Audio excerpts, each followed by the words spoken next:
Hello and welcome to Crucible of Words for more dedicated legacy action. For this week's midweek meta deck, we have a very spicy Jeskai Vial deck. Now, the other day on the channel, I actually played against this player playing their deck, and they smashed me proper good. So, they've just won the Legacy Showcase Challenge, which is one of the bigger online events. So I'm excited to have a look at this one and see what makes it tick. So, as you would expect, Aether Vial is a card that features in this deck, so we have a bunch of creatures to put in off of Aether Vial. So we're going to be doing things like Ajani, Charming Prince, Phelia, Exuberant Shepherd. So we're going to have a lot of blinking synergies, blinking our Ajanis, blinking our opponent's creatures out.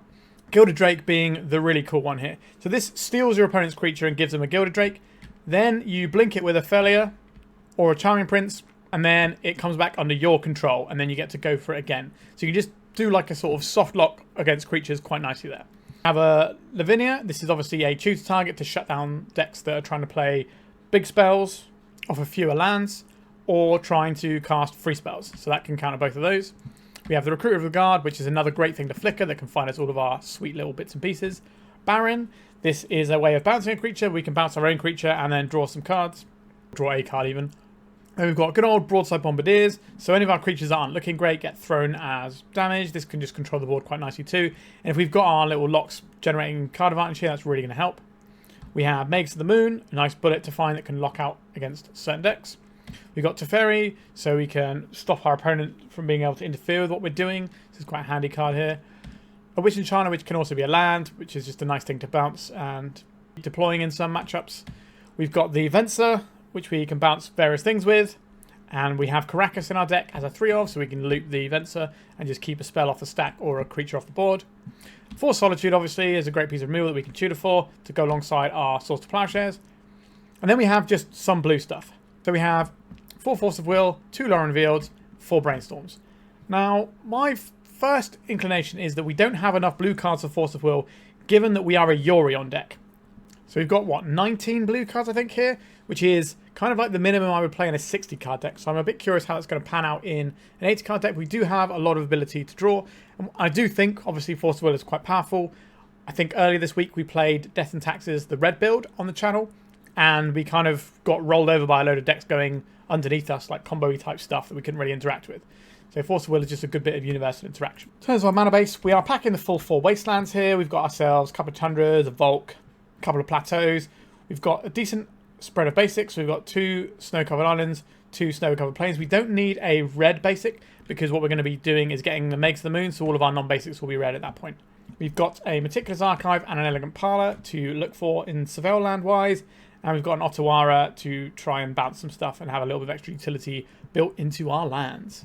Sideboard-wise, obviously we've got the Yorion, the big Skybird, but then we got 4 Blast, which is a good reason to be running red right now. 4 Consigned to Memory, pretty good reason to be running blue. Between this and the Magus and some like decent removal, we should have an okay Eldrazi matchup here. We got a couple of Deafening Silence for those combo decks that go underneath us. Some Graveyard Hate and just a Lórien, which when we need it, we can just keep looping with the Karakas or blinking and just destroy lots of permanents that our opponent has. This is Hundinggjornersen's Legacy Showcase Challenge winning deck. I'm excited to give it a go, so like and subscribe and let's get into it. Oh, sorry, there's also one Skyclave Apparition I missed out as well, which we all know about. We've played that many times on the channel before. Anyway, yeah, so this is the Legacy Showcase Challenge winning deck. Let's get to it. I'll reveal our Bird Serpent. Alright, this has got a nice mix of lands and spells. Obviously, we're going to have a bad time against any sort of combo-y stuff. Alright, we're against Eldrazi. Possibly against a Cloud Post deck. I have seen some Cloud Post builds with the Devourer. It's much more likely to be in the Eldrazi ballpark. They got rid of Reality Smasher, which is an unusual. You don't see that one very often.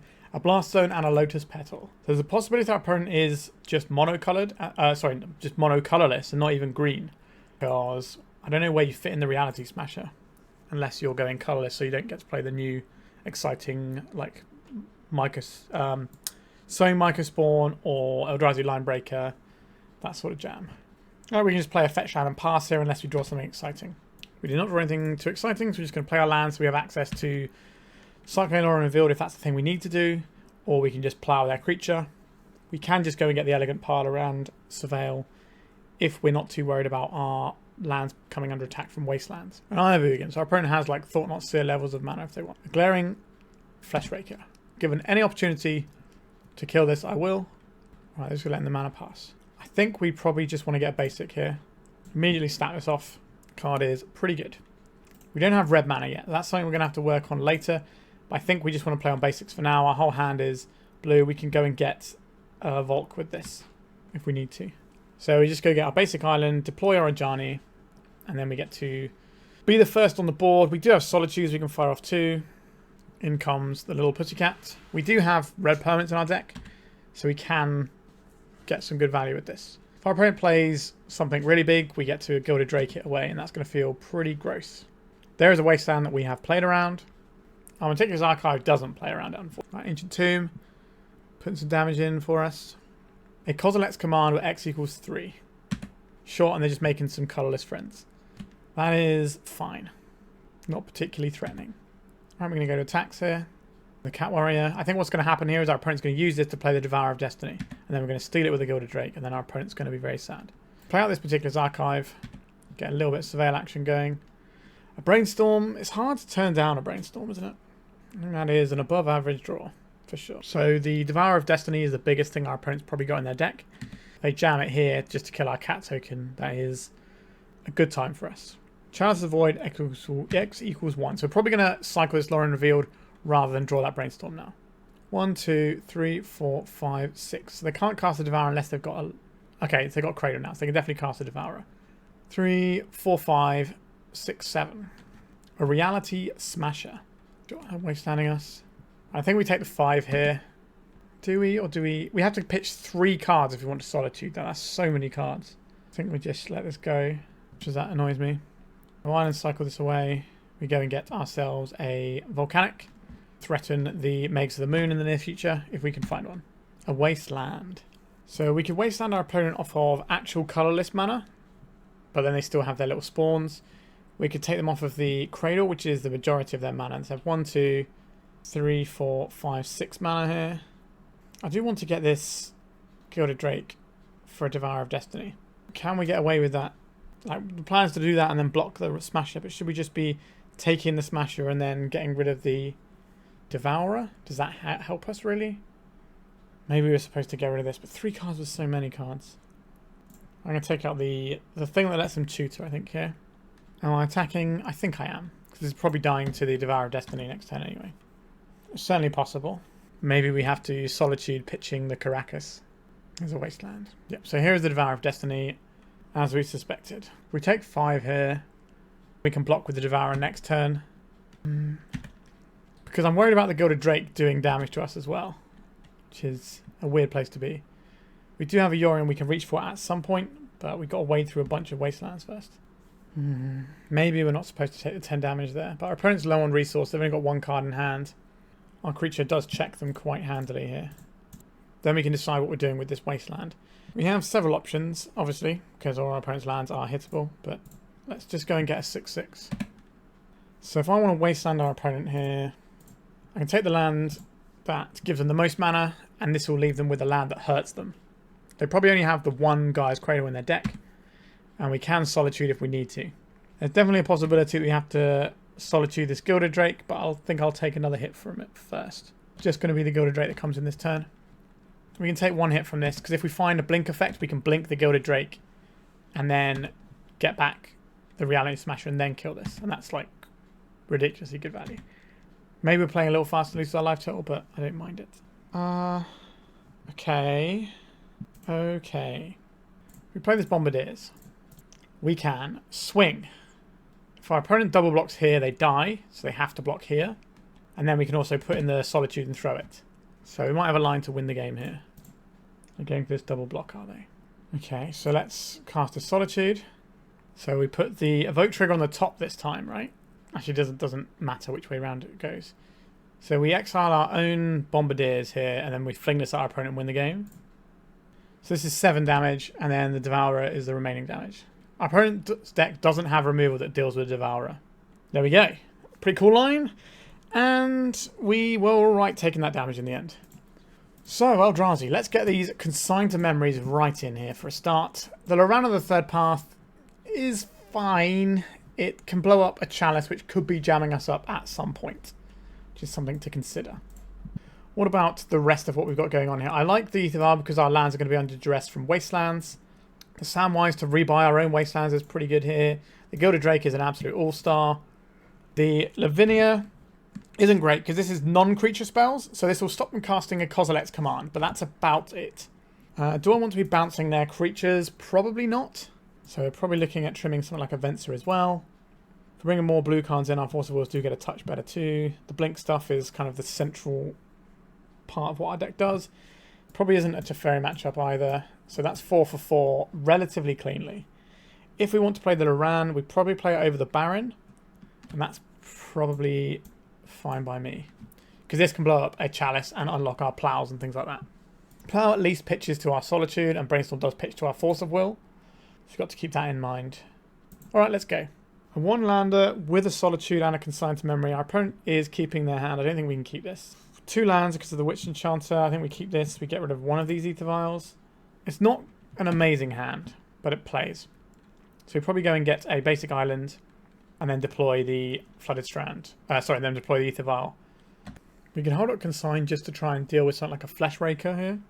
But I think we just need to get something that's going to be working towards our actual way of winning the game here. Which is putting some creatures into play and all that jazz. So we're going to need this mana from this Aether Vial. And getting it underneath a potential Chalice is important as well. I imagine we're going to see a Soul Land and a 3-drop here. Nope, just another Wasteland. Chalice of the Void, X equals 1. So Consign to Memory still works through this because you replicate it. So the original copy gets countered, but the replicated copies go on the stack still. Okay. I would like to draw a basic land or something like that. Or a fetch land would be fine. So yes, we'll tick up our Aether Vial. Do I care if our opponent... It's so bad for us with this Witch Enchanter, because if we play this out, are they going to spend their turn wastelanding this? If they do, they're probably not playing anything because they didn't play anything on the turn before with the 2 mana. I don't think you want to lead off on a Chalice necessarily. If we play this out untapped to try and make our Consign to Memory work, they can wasteland us and we get nothing. We could just play out this Ajani. I'm not a big lover of this, but I think this puts our opponent in a spot where they might be tempted to wasteland, which might stop them actually developing their board. Which does mean the Aether Vial is not going to kick anything out for a couple of turns. But if we find a red source, we can just go Bombardiers if they don't wasteland us. Now, if they have a 3-drop here and wasteland us, that's the worst case scenario. But I don't think holding up Consign to Memory works there because our opponent will probably just play around it. Okay, a Dismember. Sure. You can wasteland us as well? Nope. A Glaring Flesh Raker. Okay. Feeling a little bit vulnerable. A red source. Not a red source. It's an unplayable Magic the Gathering card. We can attack and try and pressure our opponent's life total because they have an Ancient Tomb ticking away. Or we can hold back on the blocks. I think we're probably going to win this game by getting over the line with something like a Broadside Bombardiers. So I think I'm inclined to do this. Now, our opponent has a choice how they want to use their Wasteland. They can Wasteland us, take us off of Consign to Memory. Okay, Cavern of Souls, we can only counter a trigger here. They're just going to bash us for 2 and then not do anything. Could mean a Kozilek's command. Or just a second main phase doing something good. Float the mana. So they can't cast a spell in this main phase now. Well, they can, but we'll be able to interact with it potentially. Alright, Aether Vial. You got to do some work for us here. Karakas. That is a land.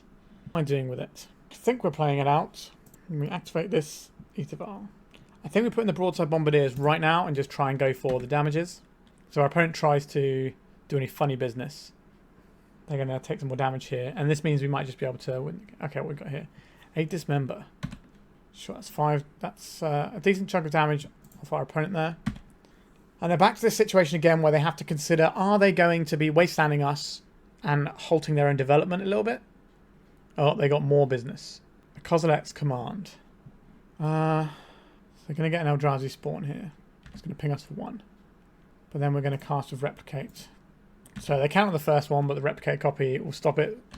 And now they have to choose if they want to throw this Eldrazi spawn under the bus, or do they want to take the 2. Right, they're taking the 2. So this puts a Broadside Bombardiers as pretty lethal to our opponent here. So they don't wasteland us and we draw a red source, we can just go fetch that and go, but they're probably going to wasteland us since they've got a bunch of wastelands over there. Alright, so we're seeing something large. Was this going to be Thought-Knot? A Reality Smasher. Our opponent is now at 2 life. So, Broadside Bombardier is very lethal. Now, we're going to get clapped for a decent chunk here. But they have to chump block with the Eldrazi Spawn this token. Okay, so they're not even going in with the Flesh Raker because they're worried about some sort of removal spell. Right, taking out our Karakas. Draw a Broadside. That'll be good. We are not going to plus this. Come on, deck. Well, well, well. Sometimes you call it and you have it, right? That is the end of that chapter. Fire the creature at them. So I did mention that we would probably be playing to a line of trying to cheese them out with a Broadside Bombardiers. Our hand didn't really do the other thing. They didn't do the sort of the grindy plan that we had because we were under duress with our mana base, like I said we might be. So we just had to get the bits in where we could and take note of our opponent's Ancient Tomb. So all those little cracks where I could have held back our guy to block with, if we'd have done that, there's no way we're winning this game. So pretty happy with how I played that one, and we've got a win on the board. Let's go to round 2. Alright, we got some lands and spells here. We can keep this one. Are we just playing out this Elegant Parlor? If our opponent wants to waste land, then we get to sort of go all over again. So I think this is fine. The other option is to do the... Oh, I like a Recruiter. The other option was to do like a Brainstorm and use the Elegant Parlor to select a card away from the top of the Brainstorm. So we could put one back and get rid of it. But I like our hand. Now, the Gilded Drake might end up being bad. But in Legacy right now, it's generally pretty good. Necro Dominance. Okay. Our opponent's up to something over there for sure. Alright. So we're just going to play this Snow-Covered Island. And we can peel off an Emergency Brainstorm if we have to. Teferi, very good against the Necro Dominance combo. But I don't believe our opponent is on the Necro Dominance combo because they've got Under City Sewers. So it's probably some sort of fair deck with Necro Dominance. But we can try and jam a Phelia end step here. And that's quite a powerful thing to do. Alright, we're just in with it, are we? I will take my value here. Alright, we've got Recruit of the Guard. What do we want here? It's kind of hard to know based on what we've seen so far. Kind of want this Lavinia, I think. It feels like a relatively safe pick. Alternatively, we pop something like a Magus into our hand and hope our opponent doesn't have a basic. Because they've got Necro Dominance, they're probably pretty heavy into the black count on their deck. But I think we'll get the Lavinia here. Blinkarian Recruiter.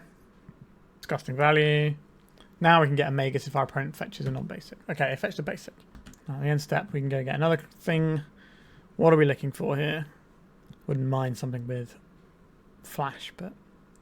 Are we trying to reduce our opponent's life total to make their Necro Dominance worse? With a Broadside? I could see that. We could get a blue card to try and make it look like we're looking for a card for our Force of Will. I think just get the thing that tries to win the game hardest. So we get to bash for 5 this turn, then we can fling the Recruiter for another 5. So that'll put our opponent to 7. So if our opponent's doing broken Necro Dominance things, it becomes a lot worse from that point. A Lotus Petal, not a surprise. A Dark Ritual, is this going to be a Necro Dominance? It is. Now, I don't know what sort of Necro Dominance deck our opponent is playing at over here. How many cards would you like to draw? If I draw just a few, then they're on the fairer side. Just gassing up. Oh, they've gone to 1, so they're not doing fair things. We're going to see a Born Upon a Wind and a bunch of stuff here. Born Upon a Wind. Maybe we're supposed to jam the Teferi there instead. Yeah, I don't know. I saw the lands, and the fact that they just made land drop after land drop made me think our opponent was running a fair build with a Necro Dominance plan. But we could have played around this just by playing out a Teferi, and that would have been able to stop them from doing anything with a Necro Dominance return. I've not seen like a blue-black unfair build like this. They're normally trying to go on turn 1 with Summoner's Pact and all that, and that deck is terrible. But this deck, I already think this deck looks better than the other ones. They are going to get to see our hand here and know that the coast is clear, which is unfortunate. It's kind of like Ad Nauseam Tendrils, but with Necro Dominance instead. That's kind of cool. Opponent's got Lethal Storm now, so they can just point Tendrils right at our face, or they can Beseech into one. Yep, Beseech into Tendrils, I suspect here. You know, we could have played that one differently and just played out the Teferi. I kind of made an assumption about our opponent's deck that maybe we shouldn't have made there. But that's what happens when you play decks that are a little bit unusual. So like this Ad Nauseam Tendrils build with Necro Dominance is certainly an unusual one. Pretty cool deck though. So, what do we want to do here? Deafening Silence seems like a given. Consign to Memory counters Storm triggers, counters Necro Dominance triggers. That seems pretty good. Fairy Macabre can stop some of their graveyard shenanigans. I do not believe we need Swords to Plowshares here. And we probably don't need Solitudes either.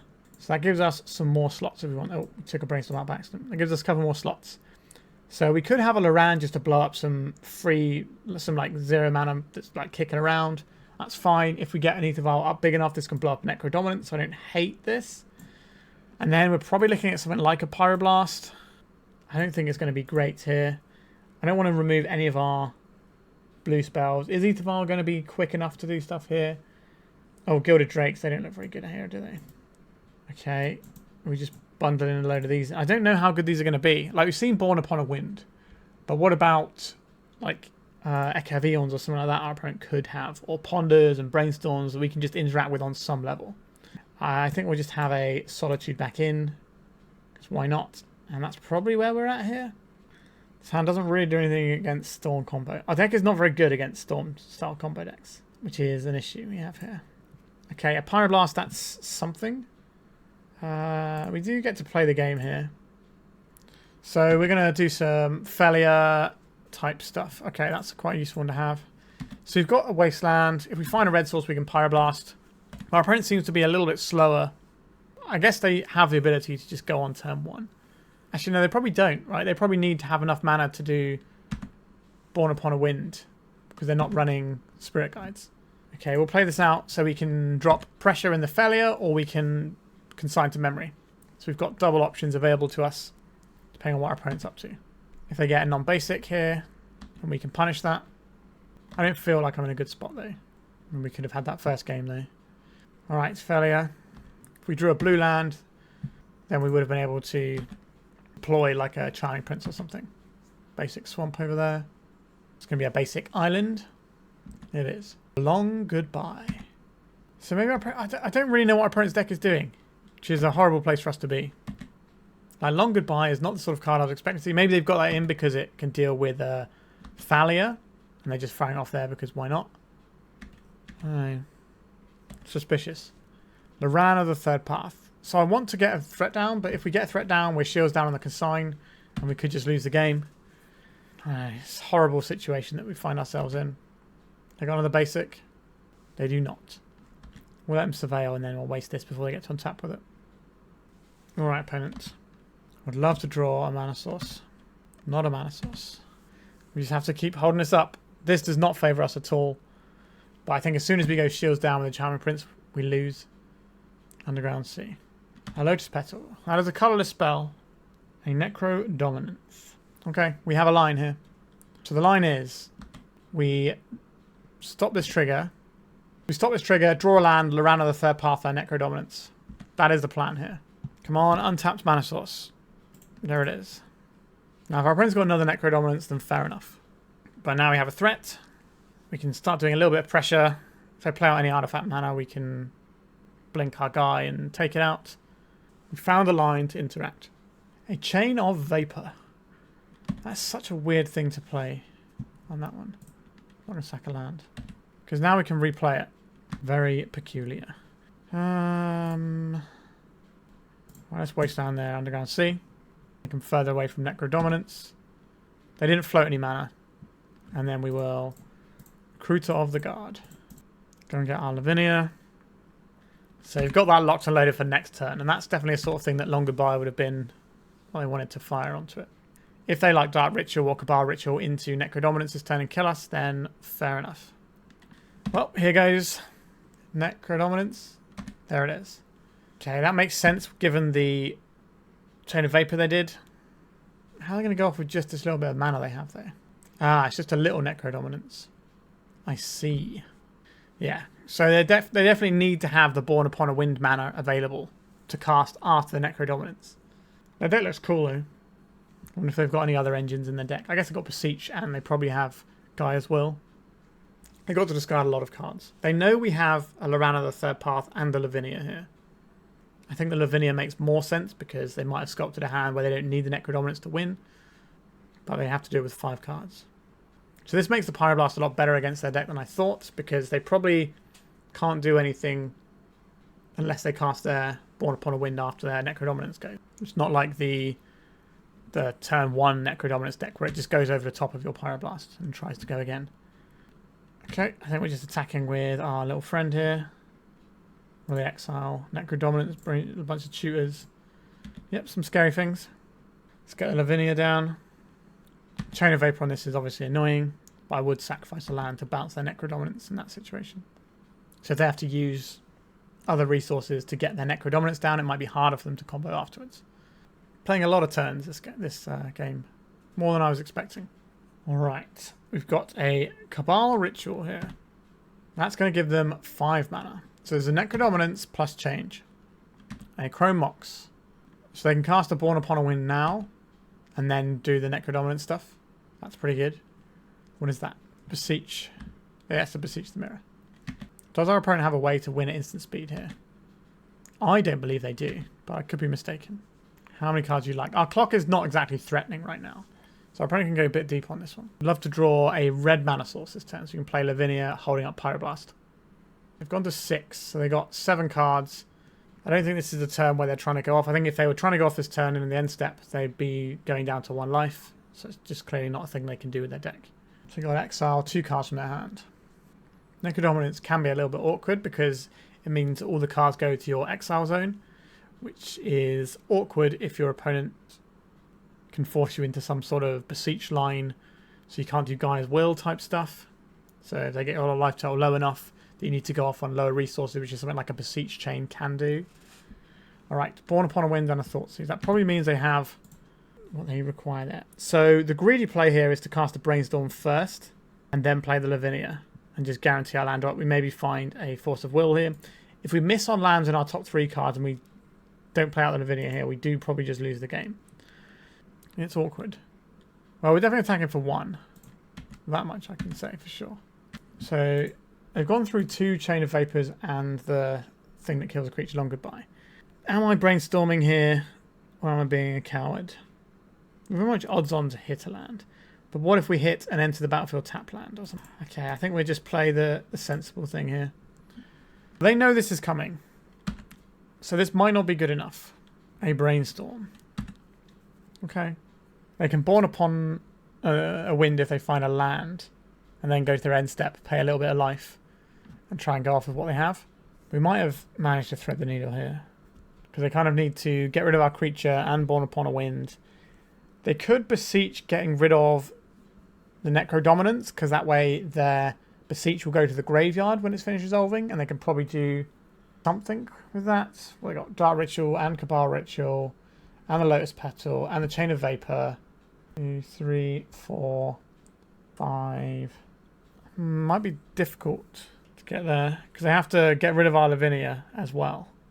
So they had like a Fatal Push or something. I'm not going to try and work it out because we don't really have any agency in this situation. We're just going to sit back and see if our opponent smushes us into the ground or not. A Bloodstained Mire. That's 1 less card they can draw if they crack that. It does give them more lands for the purposes of spells they get to cast without them being countered. Alright, are we dying now? I'm going to pay 4 life, I think. Or 3 life. No life. That is an option they're allowed to do. Do you want to Brainstorm first here? I don't think it matters. Let's attack first. We don't have enough mana to Brainstorm into more damage, really. Let's Brainstorm and see what shakes loose here. Okay, we're probably not about this life here, are we? We play this land. Crack this. Probably for... I guess it has to be a plateau, doesn't it? That gives us the Pyroblast here. So now we want to do all our pondering and brainstorming on our turn so our opponent doesn't get free storm. Right, they're cracking the Bloodstained Mire. We want to do this so that we can get around and maybe have a force. But we don't have a force. Alright, Phelias, you can go on top. We didn't find Force Blue card. We should have kept the Barrin, actually, when we were doing our previous brainstorm. Right, our opponent's on 1 life. A Chain of Vapor targeting their Necrodominance. That's such a weird line. Because then they bounce the Phelia as well. Sorry, then they bounce our Lavinia as well. I think we just counter this, so they don't draw another card. Alright, we got the scoop from that. Okay, so if we'd played the Teferi out in game 1, we might have been able to have won this one. Do I like Teferi Macabre over a Solitude, just in case they're going for a Gaia's Will line? Possibly. Venser is a blue card, so I don't want to get rid of that. Skyclave is fine, but not that exciting. Are we doing Samwise stuff? Uncertain. It has flash. I quite like the Samwise in that regard. The Magus doesn't look good. Our opponent is fetching basics quite astutely. Let's get rid of an Aether Vial. I don't think these Phelia cards are going to be that useful. They might do something. Okay, this is a hand that I can play with. Our opponent doesn't seem like they're going off on turn 1. So we get to Deafening Silence. And that's not a bad first 2 turns. Maybe we even get to have a Consign to Memory to go with it. A Chrome Mox. This might just be a duress. Or they might be going and killing us this turn. Or they might be trying to cast a blue spell and they don't have any other source of blue mana unless they did this. You see a Ponder, a Brainstorm. Would love to get to my turn and play as Deafening Silence. Now I get to Polluted Delta and shuffle away the cards. We're getting duressed here. I don't want to see a Dark Ritual. Just show us a duress or something like that. Or pass a turn. I can live with that too. Oh no. A Dark Ritual. We get 10 Wand. Another Dark Ritual. A Cabal Ritual. This is a Beseech the Mirror into Gaia's Will line. Infernal Tutor. Into Beseech the Mirror. Into Gaia's Will. Doesn't work, right? Because they're not going to have the mana. The Necrodominance. Okay. I don't believe our opponent can kill us this turn. I think they're just going to draw up some cards. Yes, okay. So they've taken 7, so they're going to get to keep 5 of those. Then we can deploy our Deafening Silence and hopefully go from there. So we're going to go and get ourselves a Tundra and play our Lockpiece. Over to your opponent. Next turn we have Deafening Silence plus Consign or Pyroblast because we go get Volcanic here. How many cards would you like, opponent? They've gone to 1. So they're looking for a Chain of Vapor into Born Upon a Wind. If we sacrifice our land and bounce their Chrome Mox, they just float mana. But we should probably interact in some way. This is a copy, so it won't be additional Storm because it won't be a spell that's been cast.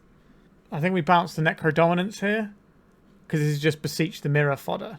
They're both Beseech the Mirror fodder, but we bounce the Chrome Mox, they just tap it for mana and doesn't get us anywhere. It might even give them additional mana, so we bounce the Necrodominance.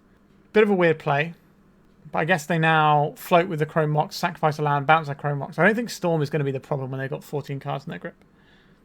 Now, I don't know if that Necrodominance bounce makes any difference at all here, but I don't believe we're going to get another turn. If only we'd have played that to Ferry in game 1. Oh, okay. This seems devastatingly bad for our opponent. Now, they do get to draw normal cards again. But this has not gone the way our opponent wanted. They don't have a Born Upon a Wind, otherwise they would have just cast it there instead. Very strange game. Wow, okay. This probably has to be Tundra. And we're probably just playing this Deafening Silence. Yeah, now I wish we didn't bounce that Necrodominance. I figured we had to do something here. And turns out that we didn't have to do anything. Should have just relied on our opponent's deck to fizzle. You can see a Chain of Vapor here. Sure, I'm not going to give you extra Storm this time. It's going to get from the Chrome Mox if we bounce that. Okay. We can add 2 Deafening Silences in play right now.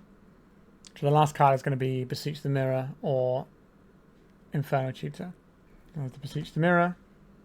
And they can just beseech through all their artifact mana until they kill us with the Tendrils. Now, if we'd have bounced that Necrodominant, if we'd have not bounced the Necrodominance, they would have had to do this from 5 cards instead of 7, and they probably don't get to Storm, or they probably just have to go through a different line. But yeah, we're done here. Yeah, really tricky one. So the other day when I was playing my own, I played against a fair Necrodominance deck that was just Psychic Frog, and Necrodominance was like a reload, so then you can draw a bunch of cards and pitch extra cards into your Frog was the idea. And I'd not seen these sort of like ad nauseam Tendril style builds with it before. So that's certainly cool. Nice to lose to something a bit different. But we did lose, unfortunately. Let's go to round 3. Not in love with the mana on this hand. But I'm going to lead off on Wasteland, play Aether Vial, and then have access to a white on turn 2. And hope the Aether Vial carries us. We're on the play, so it's a lot less likely our Aether Vial gets countered because stuff like days won't really matter. Alright, let's play Aether Vial. And pass. Not a big fan of our opponent just not playing anything on their turn here. Another Necrodominance deck, is it? Okay. At least this one's trying to go all in and win on turn 1, I suppose. Now, they do have a fail rate on their deck, so we have to let them click through it. Summoner's Pact. So they're going to use these Summoners Pact to get some other Spirit Guides out of their deck. And they can use a Wild Cantor to filter mana if they need a different colour. Right, it's got some Dark Rituals. Born Upon a Wind. Now they can play Artifact mana out as well. There's a Lotus Petal. Promox Storm is very nearly lethal. Alright, show us the Tendrils. There are situations where they need to cast Valakut Awakening and then redraw. Show us a Tendrils, please. Beseech the Mirror, that'll do it. Okay, so Consign to Memory can delay a turn. These can blow some stuff up. Pyroblast against Born Upon a Wind doesn't work really because our opponent has the Pact of Negation, but it's probably better than the cards that are coming out, so there is that. So that's a clean 8 we can remove straight up. Skyclave might be too slow here to do anything. The Gilded Drakes, that's what comes out here. And we've got to put one of these cards back in. If they play out like a Wild Cantor, I don't mind ploughing it. They don't use their graveyard in this deck. Ooh, it's a tough time for our relatively fair deck. We have a Force of Will and a Consign to Memory. I'll keep this. I think we are just playing the Elegant Parlor out on turn 1. Our opponent is unlikely to consider us having counter magic from the start we had before. And we've already shown them a Urine. Now they don't have enough cards in general to protect it, or it's very unlikely they have enough cards to protect the combo. Just play this Elegant Parlor. Magus of the Moon, that's not the one, is it? So they're probably going to think we're red-white taxes. And hopefully we're going to shock them with this Force of Will. A Vault of Whispers. A Wild Cantor. I'm just going to play like I'm not a blue deck. So I think we're way more likely to get some stuff out of our opponent if we do that. I think our opponent is going to go for it next turn. We'll play our Ajani. Opponent untaps. They'll have one more mana than last time. Potentially, so they can send a Necrodominance this turn. We counter it. They get to be sad. Alternatively, they just don't have anything going on. They're quite like to see this Meticulous Archive this turn cycle. Or a Snow-Covered Island, which is probably better. Okay, so I think we're just sending it with these two. Then we Lorana the third path away their mana source. Eat it, Vault of Whispers. Now the problem is we don't have anything but Force of Will for the game where we're on the draw.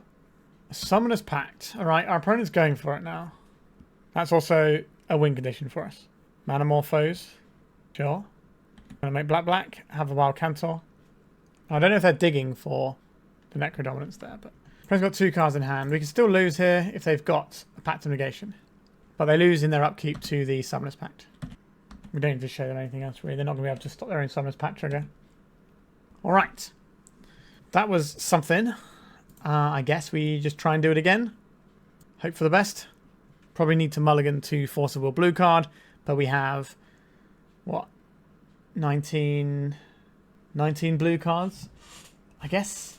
Maybe we're supposed to keep the Gilded Drakes in because they're blue. That's a thought. There's no way we're going to win with this hand. There's no way we're going to win with this hand. Our opponent's keeping 7. Let's go to 2. I guess we're keeping a 1-card hand. Well, it's a 2-card hand actually, isn't it? Not that much different really. We'll keep a blue card so that we at least have something we can pitch to Force of Will if we draw it. But our opponent kept a 7-card hand. They should just win the game on turn 1. They might be concerned about a potential Force of Will here. Our opponent's just going to happily send it, I think. Oh well. This is not a deck that we are going to be able to beat with any level of reliability. We're mulliganing to a 4 of an 80-card deck to have any interaction at all on the draw. We are getting Necro-dominated today. They've drawn 19 cards, but there's a pause. They might have to do some sort of Valakut Awakening line to get through this, so we might be okay. Yeah, they do have to do a Valakut Awakening line. They've already cast a Summoner's Pact, so they have to win this turn. Maybe we get lucky and they hit their fail rate. The fail rate is like 15% or something like that. It's very low. It might even be less than that. Alright, we've got another Summoner's Pact. Manamorphosing. So this could be trying to dig into the things they need. Or it could just be, let's do the Born Upon a Wind and get going. Alright, they could not go off. So they hit their fail rate. So we probably don't deserve to win this matchup really, but our opponent did hit their fail rate. We maybe should have won the previous Necrodominance deck, but I was a bit unsure what was going on, and we kind of got bopped a bit. Alright, let's go to round 4. On the play, we get a little bit of surveil action, then we can start doing some Phelia stuff. This is fine. It's not great, but it's fine. Oh, Venser. Once upon a time, it may be hard to believe now, but this card was the nuts. People just getting locked out of the game with this little card with Riptide Lab in Extended with the Fairies deck. Oh, that was so sweet. That whole format was so sweet. Aside from Legacy, that period of Extended was the best format I've ever played, I think. I think I'll just start off with a Surveil land for this game. If I probably wants to Wasteland it and send us back, we've got plenty of lands in the tank. Samwise plus Wasteland is a real thing. Blinking the Samwise with the Phelia is also a thing. I think that's okay. If it's a matchup where Wasteland doesn't do anything, then yeah, sure, that sucks. Once Upon a Time. Okay, so this could be a matchup with like Cloud Posts and stuff that we want to blow up, or it could be like a Cradle Control matchup where we have things like Cradles, as well as a few tech lands, Lair of the Hydra, stuff like that. Okay, could just be full-blown Eldrazi. So this is probably coming down next turn. If I Wasteland this, we don't ever get to do the Samwise thing, which also sucks. But we might stop our opponent from ever being able to play spells, so I think we just have to hit the temple and move on with our lives. Cavern of Souls. That is not making multiple mana, is it? Recruiter of the Guard. Okay, so we've got a Phelia that we can jump in, or we can get a Samwise if we need another land. So if we get Wastelanded, Samwise is going to be pretty good there.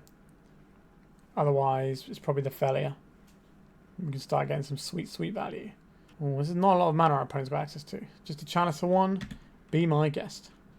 I think we probably are on non-basics for this one. I think it's Plateau. Or is it another Tundra? No. We want to save this in case we want to get Plains later, maybe. It needs to be blue. It's probably just another Tundra, actually. Here comes Doggo. We could have left the fetch land uncracked. Might have been another idea as well. Just use the Yavimaya for it. This doesn't work because of what our opponent's got going over there. Let's... I think this one gets us a basic Plains. No. This is probably a Plateau. Get ourselves a Recruit of the Guard. We're not going to get the Magus of the Moon now because our opponent is quite likely to Thought Not Seer it out of our hand. So we're going to just get like some Solitudes and go for that whole jam. And then the plan is next turn, I guess if we blink the Phelia, this Thought Not Seer is definitely going to take our guy, isn't it? I do want this Magus, but it's not going to make it round the table. We take a Solitude here. Get this Phelia. Blinking our little guy here. And we get back the Recruiter. The Recruiter probably finds another Solitude. And they can't Thought Not Seer it away. Oh wow, we could have just got the Magus and been fine. Alright. Noted. So now if we put the Magus in our hand, it's not going to be good enough because our opponent's going to Thought Not Seer it away. Which of these do we want? I would have liked to land so we could bounce one of their lands. What are we looking at here? I guess we will take this Magus. So we'll take a card because I'd rather discard this Brainstorm than anything else. So probably looking at the Bombardiers here. We're going to clean up, get rid of this Brainstorm. Our opponent doesn't have the land here. They got the Blast Zone. It's not going to help them versus the Magus. They do have 2 colourless mana. That's not going to be enough to stop the Magus. We're going to shut ourselves off of white mana. But we can live with that. Eldrazi Repurposer. So we're just going to plough all their guys. We probably want to do one now, don't we? This way they can't dismember our guy. This is when it dies, right? Get out of here, Eldrazi Spawn Token. So that means they can't dismember our guy. We can just dismember it later on, but that'll take this mana instead. Get rid of this Repurposer. Continue our beatdown. Alright, our opponent's had enough. Okay, we could have got the Magus of the Moon a turn earlier, instead of playing around the Thought Not Seer. Alright, sideboard. Consign to memory. Yes, please.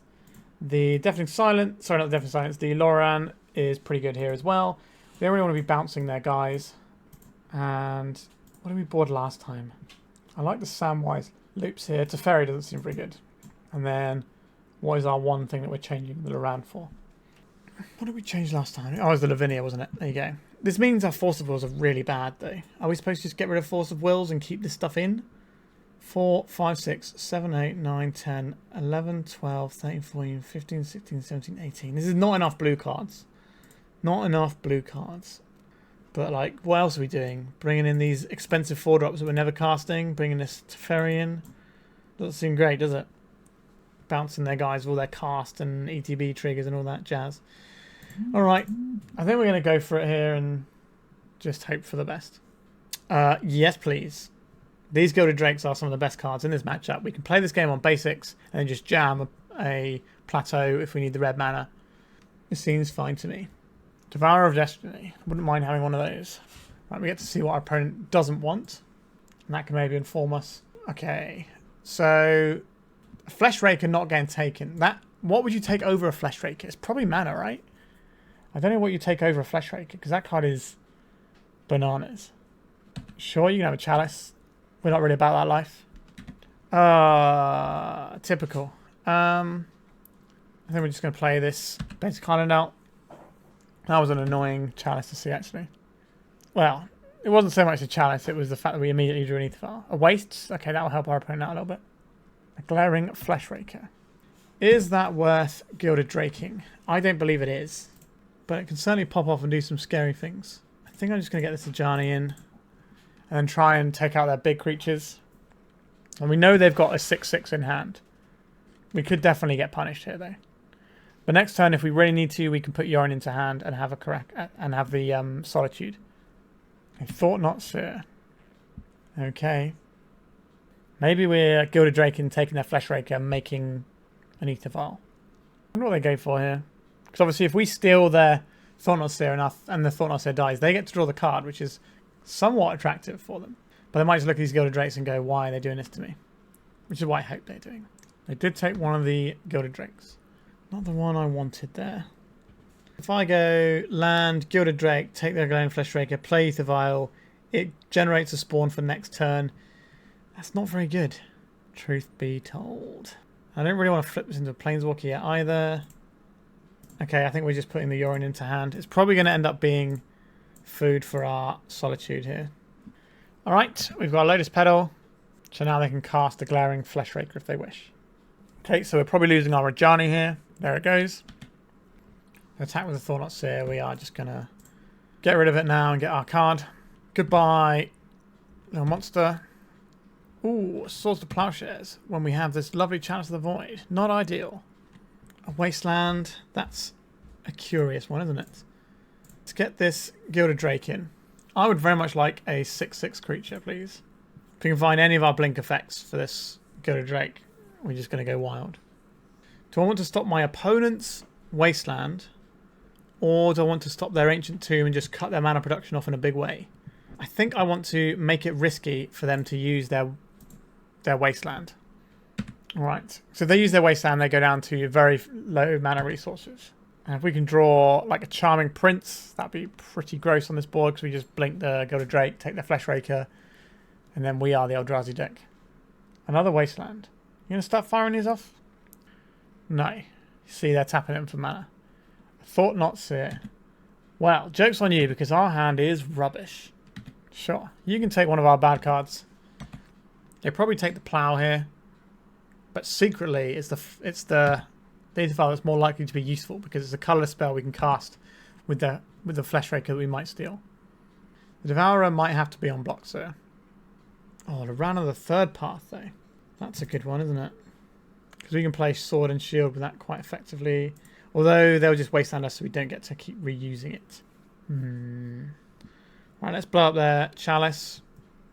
Am I about Karakasing here or getting this Aether Vial? What does the Aether Vial actually represent when we have this much mana?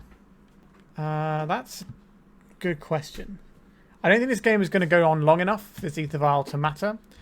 And if our opponent takes himself off mana, then maybe we get to draw a blink effect and stabilize next turn. We can also double block with our 2/1s on their Thought-Knot Seer if it attacks. Although we can obviously just gobble up with the Devourer. I'm just talking about if somehow our creatures get killed. Our opponent's got one card in hand. They've now got access to a decent chunk of mana due to this Ancient Tomb. They are wastelanding us. They're pretty glad they took that Swords to Plowshares now. Okay, so they're just going to attack for 3 in the air. And we get killed by a Gilded Drake. By our own Gilded Drake, in fact. We've drawn another useless card, which isn't what I wanted, obviously. If we start attacking, that doesn't help us out here. We just need to draw something good. Are we tapping our Lórien of the Third Path is the question. So we might need to block with it. And then we can draw a card. We don't really want to give our opponent another card, given the situation, but we might not have a choice here. Just kind of with the Gilded Drake, I assume. This puts us on a 1-turn clock. So we're going to have to draw a card with the Lórien.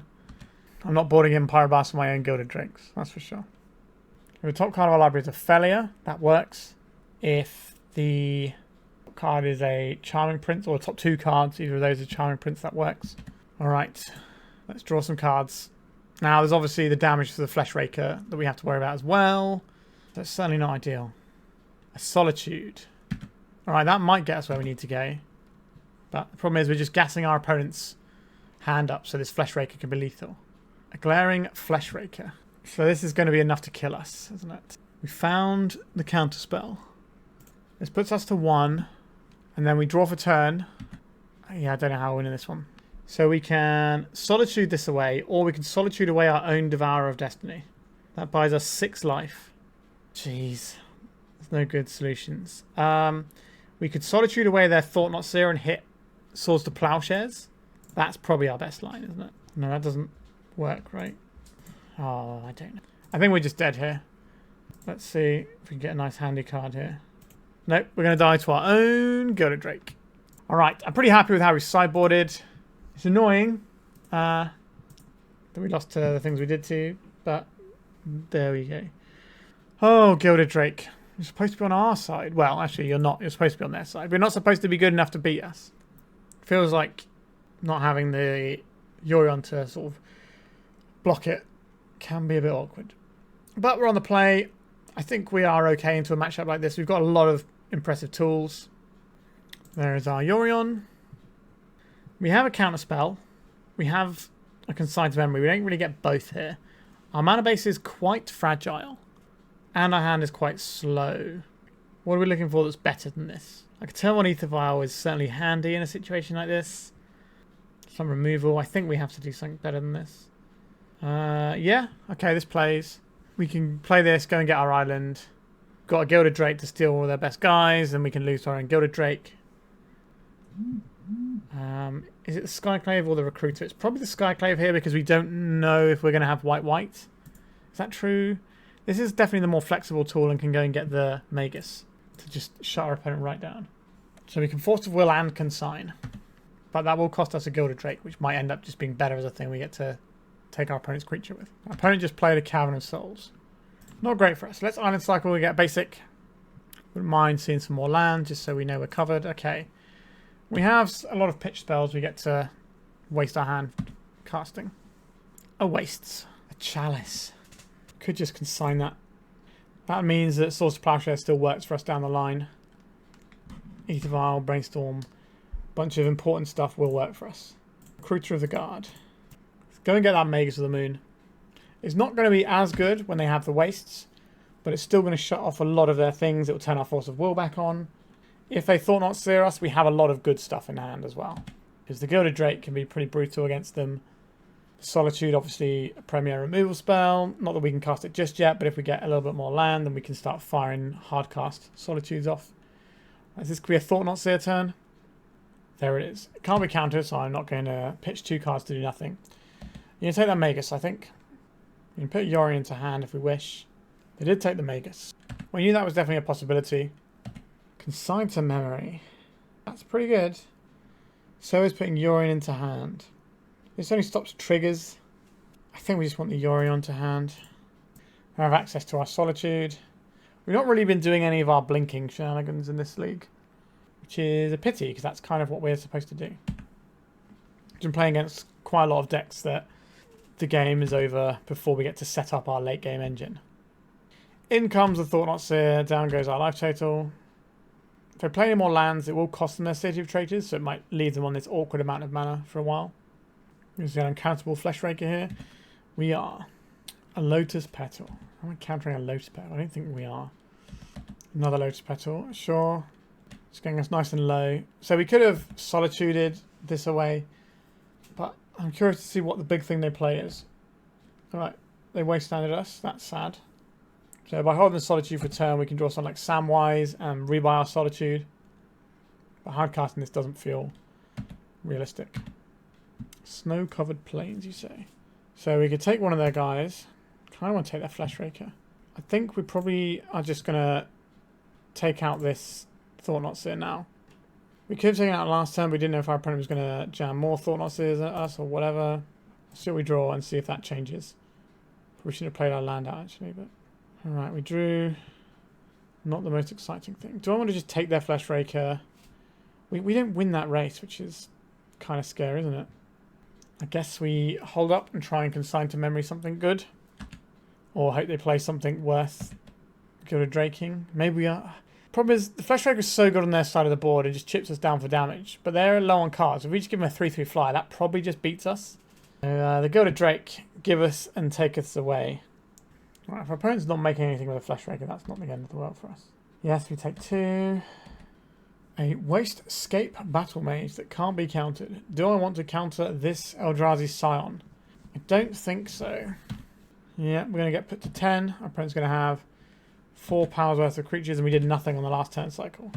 Come on, deck. We need to actually draw something here. Elegant Parlor. Maybe we'll draw something next turn. We're putting Consigned Memories into our bin against Eldrazi deck. That feels like something's gone very wrong for us. Maybe we're not supposed to plough the Thought-Knot and we're supposed to steal it. But then we probably still lose to what our opponent's doing. We just don't have good options. Cradle, you've got mana, opponent. You've certainly got that. So we could draw a Solitude and be able to hard cast it. That would be great. Okay, Recruiter of the Guard. I'm down to clan with this. Okay, 1, 2, 3. Let's get a Recruiter in. What can we get that helps us out here? You get a Solitude. We could also just go and get an Ajani and just have more bodies. Or we could get a Charming Prince and then have the Ajani for next turn. And have the Charming Prince to block and have another thing in hand. Is that better?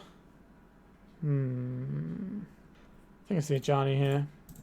We can use Karakas to just loot this and keep making guys. But we're going to have to try and win the game at some point. But if we can find a red permanent that we can actually use our Ajani to kill the Fleshraker. We need to keep our stuff back in case they have it that heralds the end, which then pumps their little naught ones. Oh, don't do it, opponent. 5 mana. 6 mana. Oh, no.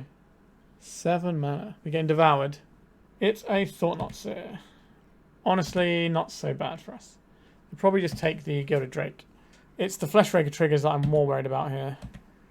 I think I'd take the Gilded Drake. Unless they got a Kozilek's Command in hand. If we had another white card in hand, I would have been very tempted to get Solitude there. But alas, was not what we had access to. They took the Force. Alright, that's a bit of a surprise to me. What does that mean you have? Kozilek's Command right now. That is lethal. 1, 2, 3, 4, 5, 6. If you got it, slam it, opponent, you know it's lethal. A Dismember on our Ajani. That is disappointing. So attack with any creatures though, we at least get to kill them. We're definitely blocking this. Saves us some damage. Alright deck, what have you got for us? It's got to be good. If you could play Gilded Drake just as a 3/3, I would, but you can't. It has to swap or you sacrifice it. Alright, I think we are done here. Samwise the Stouthearted. That's not going to cut it, is it? That was in our hand now, maybe, but alas, is not the case. If we Gilded Drake anything here, what does that do for us? Very little. We could Gilded...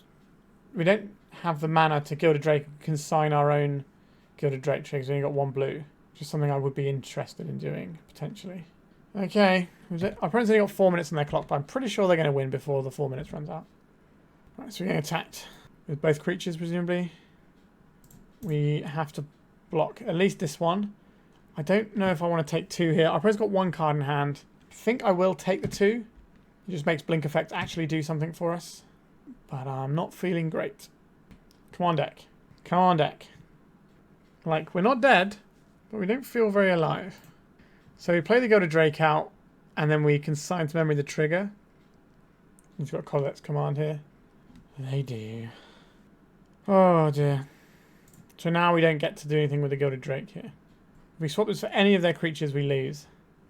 What are we doing here? We're dead. Ugh, that was horrible. That felt a lot worse than the first time around, where we had, you know, our creatures that played to the board.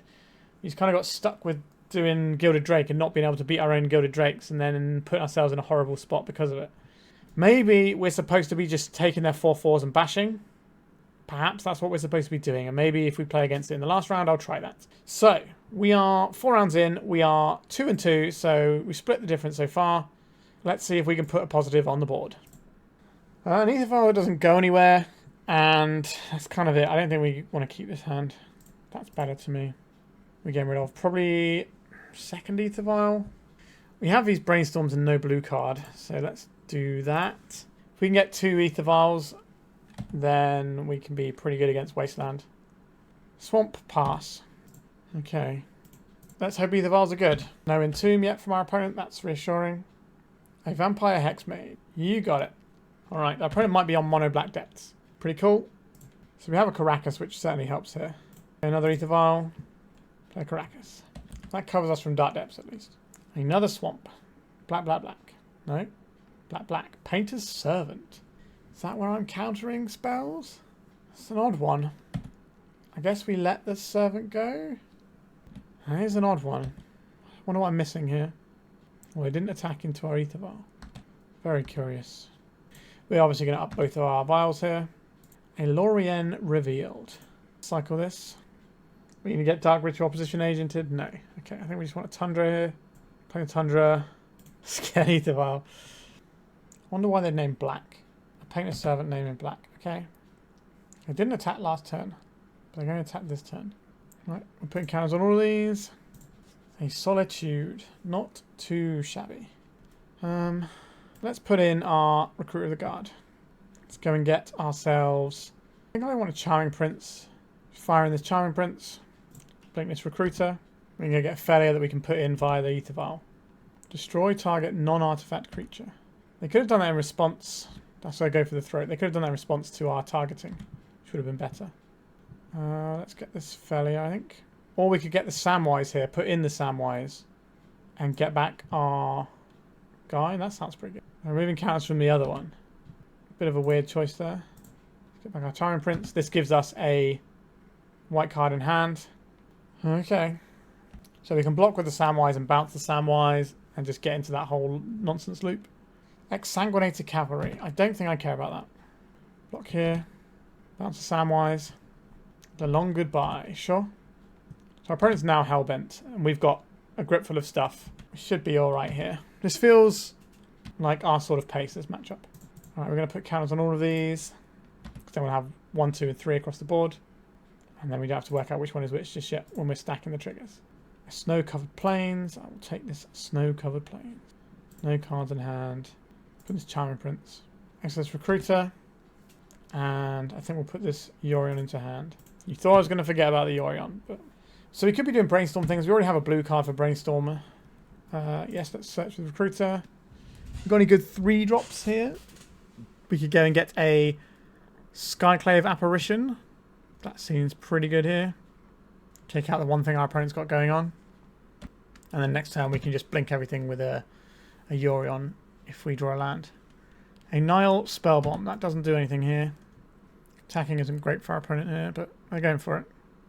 Yes, we'll put in our Skyclave. Get rid of this Exsanguinated Cavalry. I'm going to crack the Spellbomb and see if they can find a solution to this problem. And we can double block one of the Painters. Alright, our opponent's had enough of us, and I don't blame them. So, we saw some stuff over there, right? I think a Lorana the Third Path is probably going to be useful, but I'm not convinced we want any of the other cards based on what we've seen. Consigned Memory doesn't hit Hexmage, and if they've got Thespian's Stage, it doesn't work because as soon as there's no trigger on the stack, it then puts a trigger back on the stack. Venser bounces stuff, happy to have you along. Gilded Drake stealing their things, pretty good to me. Do I think this is a Lavinia matchup? Feel like a Lavinia. Probably is the worst thing in our deck for this matchup. Alright, let's reveal the Bird Serpent. Aether Vial into Aether Vial. We've got a Forcible that does nothing. Do I think this Samwise is going to be enough? It can get us some card advantage when we play it. I think we need to have something a little bit more interactive. Alright, I'll keep this one. We've seen Painters. I think I'm going to get rid of the Lórien Revealed in the hopes we draw a land. I don't think our opponent's going to be like big on Wastelands over there. They might have like one in there. Dark Ritual. Are you just going to kill us on turn 1? Dark Confident. What champion. And a Grindstone. Understood. Understood. I don't think they're going to kill us next turn. So I'm going to play this Aether Vial now. and then have double plow at the ready for next turn. Right, Fatal Push. Good old Dark Confidence. It's been a hot minute since I've seen one of those. Alright, our opponent has halves of combos. I like our opponent's deck, it's cool. Magus of the Moon, that's probably not that good here, is it? While our opponent doesn't have opposition agent mana, we're going to crack this and go and get a Tundra. And pass, holding up double plow. Do I want to plow this Dark Confident? I don't think I do, because our opponent has 2 combos that are based around creatures. Okay, so we get to blow that up with a Magus soon, if we want to. I think I will plow that card of Arch Engine. Our Magus will basically just be a wasteland. So I'd rather draw a wasteland, to be honest with you. Alright, let's put a counter on our Aether Vial. No covered island.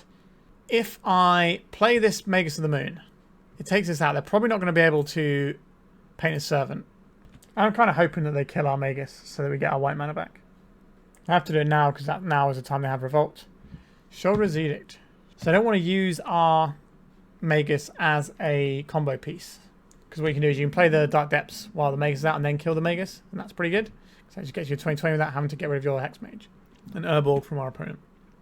So we know there's a Fatal Push over there. And they can trigger Revolt by sacrificing their Hexmage.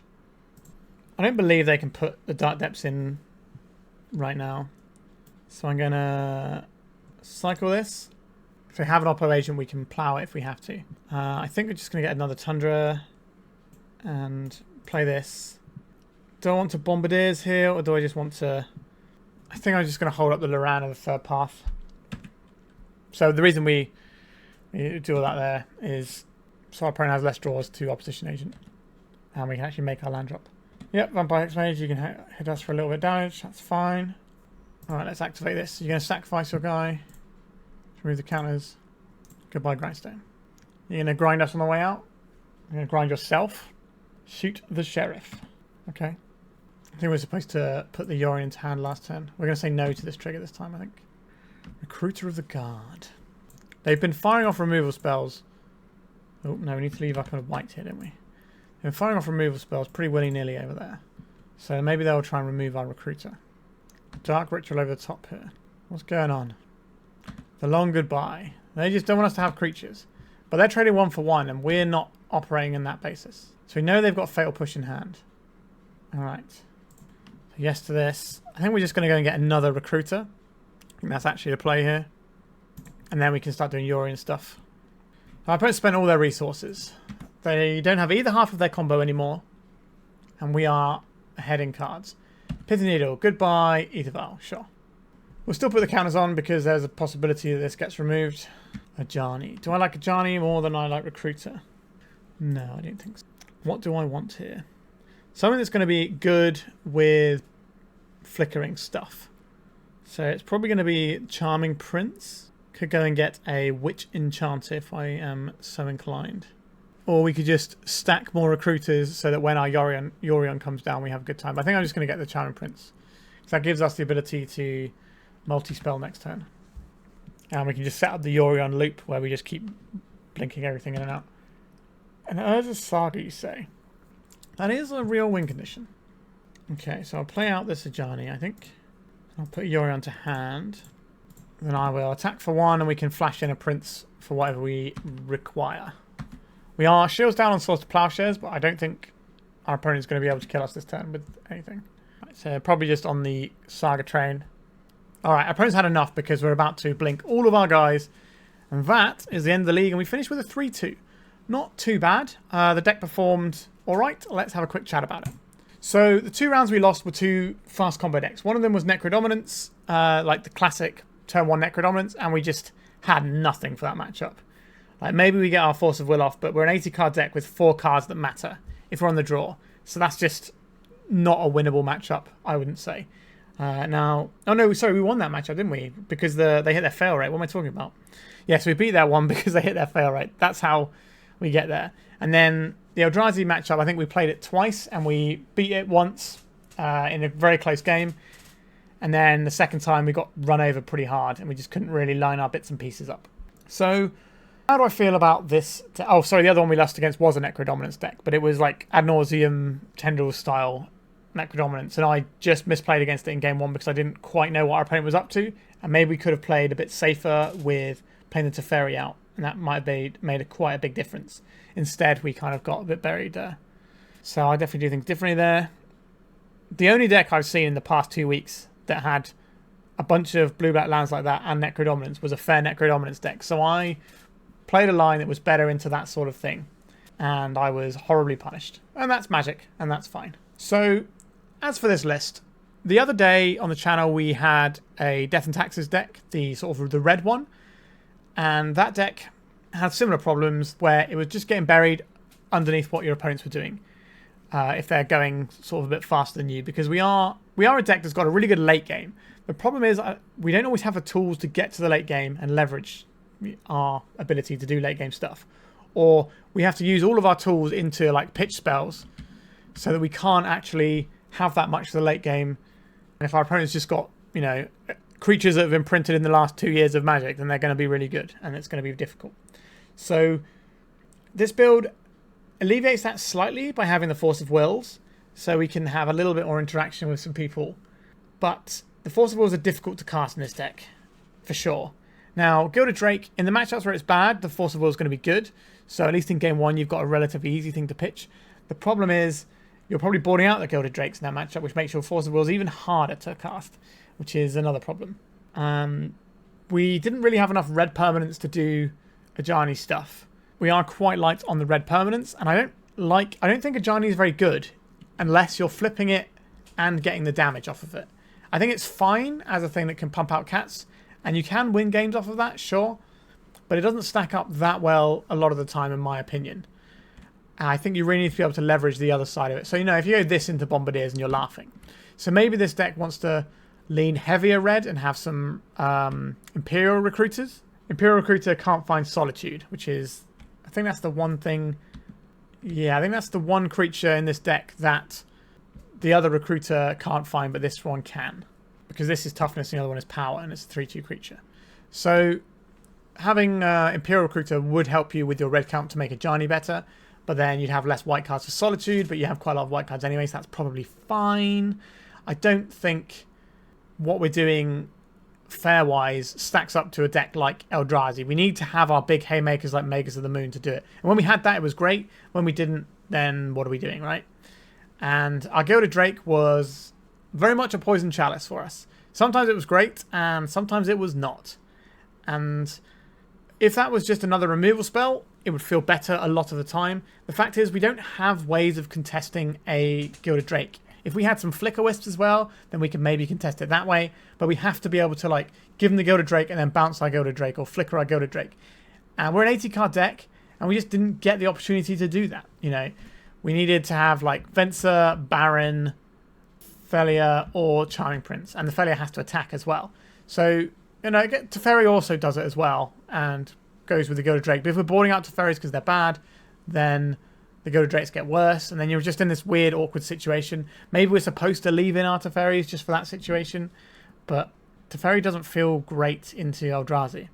You're paying 3 mana, so that's 3 of your lands for a spell that they may have cast off of 1 land.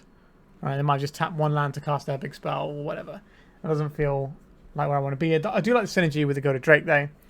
I feel I probably need a few more reps for this deck to get the hang of it. There's quite a lot of moving pieces going on, and I'm certainly not a Death and Taxes or Death and Taxes adjacent sort of player. I do like the ability to mess with your opponent's permanents with the Gilded Drake, and I like the bit of bouncing stuff going on. Is Gilded Drake better than Skyclave Apparition is a question you have to ask yourself. Sometimes, yes. Like, if your opponent's reanimating something big and scary, then Gilded Drake and getting their Atraxa is fine. If they're just doing, like, Eldrazi things, you probably would rather Skyclave Apparition and have, like, your Flicker Wisp type stuff. Like, is Teferi better than having a Flicker Wisp here? Probably not. Like, Flicker Wisp is pretty good. It blocks in the air, so your Gilded Drake is just better on rate than it would normally be. It can obviously flicker your Gilded Drake and get it back. It can flicker all your other stuff and goes into the synergy nicely. I'm surprised there's not a Flicker Wisp over the Charming Prince, to be honest. That might be an interesting way to change it. Obviously, if you want Flicker Wisp, your Recruiter of the Guard gets better because that's something you can fetch with it. But yeah, this deck seems fine. I don't know why we're having to work so hard. Like, there's so many good things you can do in Legacy without having to make a bunch of land drops and do this sort of stuff. Like, Aether Vial feels like a particularly weak card to me a lot of the time in Legacy right now. And in that Eldrazi matchup, we were having to use our whole hand of resources to keep our opponent's board at bay for a little bit. And then we didn't have the lands, right? We're trying to cast like 3 drops and, you know, maybe 5 drops sometimes. And, you know, if we're getting wastelanded a little bit here and there and stuff like that, it's going to get difficult. Without the Aether Vial, it feels a little bit difficult. And we're an 80 card deck, so we're going to be without the Aether Vial more often than not, I would say. So it's going to be a tricky one there. So a bit of a hard sell, this one for me. But I do like the Tutor package. I've played a blue-white taxes build before. I've played the red-white taxes recently, and I've played mono-white taxes. And I think they've all got useful stuff. I think I still prefer mono-white taxes because you end up with a more solid mana base. And as you saw, trying to make sure you deploy all your lands in a matchup where they're wastelanding you a bunch and stuff like that is really important. And once we have that more solid mana base, we also get to run our own, like, the little 2/2 flyer, so we get more stuff that can block in the air. It's a 2/2 flyer that Ghost Quarters lands. I really like that guy and think it's really cool, and that's a nice thing that I like to blink and mess your opponent's mana up. Obviously, Magus of the Moon is a big haymaker in a lot of matchups, whether it's Cloud Post or Eldrazi. This can do the work and just win you the game. So I understand wanting like free wins off and stuff like that. Lavinia can be a similar deal and just shut down a bunch of combo-y decks if you can get into play, but that's trying to play your 3-drop to tutor for it and then play a 2-drop, which might be a little bit of a pipe dream, although if you're sat behind a Deafening Silence and it's just another piece, then maybe that's okay. I've never been overly impressed by Samwise stuff in Legacy. It's like a cute thing that very rarely pops off and does the work it needs to. I've seen people having 2 Samwises so you can just loop them. That's fine, but I think I'd rather have some Flicker Wisps in here instead of like the Charming Prince and the Samwise. Something along those lines would make me feel a little bit better about things. But yeah, we're paying a significant cost to play 3 colours here. Our mana base did mean that we were susceptible to having our opponents stopping us from being able to play the game, and that did cost us rounds. So we need to think long and hard before playing something like this. I think you really need to get your reps in if you're playing a deck like this. Obviously, the pilot who won the Legacy Showcase Challenge did exactly that, and they also caught some people off guard with this build here. People were not really prepared for Gilded Drakes, I'll tell you that much. And they probably understand sideboarding and how much bounce stuff they need and how many Gilded Drakes. Maybe if you're taking some of this Teferi out, you need to sideboard out some of the Gilded Drakes as well. But if you can do Gilded Drake stuff, then check it with your own or just blink your own things, then it's great. But we just didn't really have that choice today. So we're trying to assemble a lot of pieces, a lot of moving pieces to make it work. And we never really got that up and running. And like the final round we did, and we absolutely buried our opponent. But a lot of the time, we don't have the time to set ourselves up. And we're under pressure on our life total, on our mana base. And there's a lot of angles of attack that we really have to consider. And we just couldn't really get through a lot of things our opponents had. So I'm not really convinced by this one. I love playing decks with good mana. That's something that I enjoy. And this deck does not have what I would describe as good mana. Like the mana's fine, you're going to cast your spells and stuff, but we're trying to cast 3 drops without acceleration into, or mana dorks or anything that's going to be other mana than our land. So it's 1 land drop a turn. We're very susceptible to wasteland because we've got all these extra colours in. We're trying to cast these 3 drops. When we do get to the 3 drops, some of them are setup pieces for our next 3 drop or a 4 drop or a 5 drop, which means we need to make sure we're playing our lands and they're sticking around. And we just don't have that reliability. And that's something that I'm not really a fan of. If you want to play a deck where you're playing lots of non-basics and you can get wasteland a lot, you want to play really low on the curve. You want to have your Dragon's Race Channelers or your Tamios and that sort of jam, or Nethergoyce. That's the sort of deck that I can get behind, where each of your cards is individually quite powerful instead of having to link everything up. And if your mana base is under pressure, you get a threat out before they waste your thing out, right? So you end up being able to play to the board constantly. And that's why I really like tempo style decks, and that's why they're strong. That's why they are stronger than decks like this as a general rule. And that's why if you look at the meta game right now, it's pretty much a core few pillars of the format. So you've got blue-black Reanimator, blue-black tempo with a little bit of Grixis tempo. You've got your Eldrazi decks, you've got your Painter decks, and you've got your mono-red Prison decks. Those are like the big 5 decks at the moment.